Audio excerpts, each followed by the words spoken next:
Laura, you and your post-MAGA allies seem determined to cherry-pick history, insisting on teaching just that one glowing sentence about our founding fathers while conveniently omitting the brutal realities, like the fact that he was a slave owner.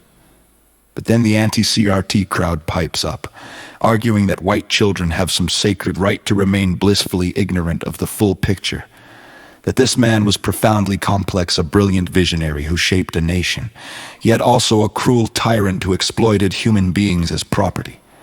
Did you know he even wore dentures crafted from the teeth pulled from his slaves' mouths?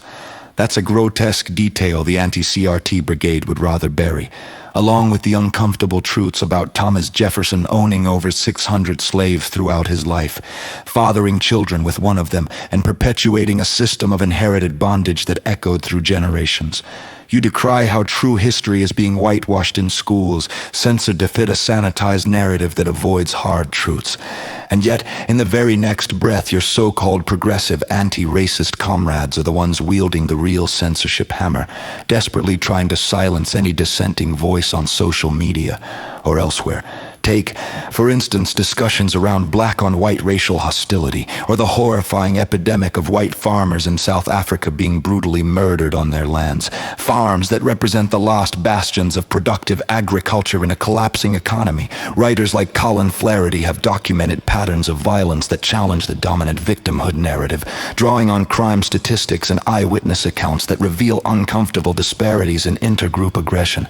But no, that can't be aired. It must be deplatformed, labeled as hate speech because it disrupts the carefully curated story of perpetual oppression.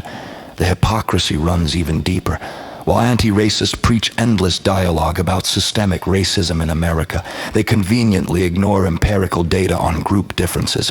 Things like average IQ variances across populations, which correlate strongly with socioeconomic outcomes, educational attainment, and even crime rates. These aren't invented prejudices. They're drawn from decades of psychometric research, yet mentioning them gets you branded a bigot. Or consider the breakdown of family structures in certain communities where single-parent households skyrocket, leading to cycles of poverty and violence that no amount of reparations talk addresses.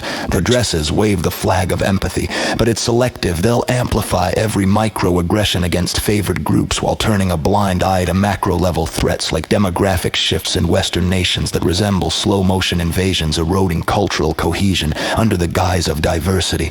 The truth is, most of you, on both sides, but especially the virtue-signaling left, don't actually want a genuine conversation. You crave monologue, not debate, echo chambers, not evidence. My deepest resentment toward these progressive anti-racists isn't their ideals, which sound noble on the surface, but how they weaponize virtue as a camouflage for conquest.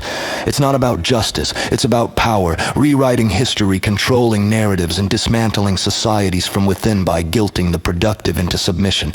If we truly sought truth, we'd confront all the data, all the complexities without fear or favor. But that would require real courage, not the performative kind that hides behind cancel culture and moral grandstanding.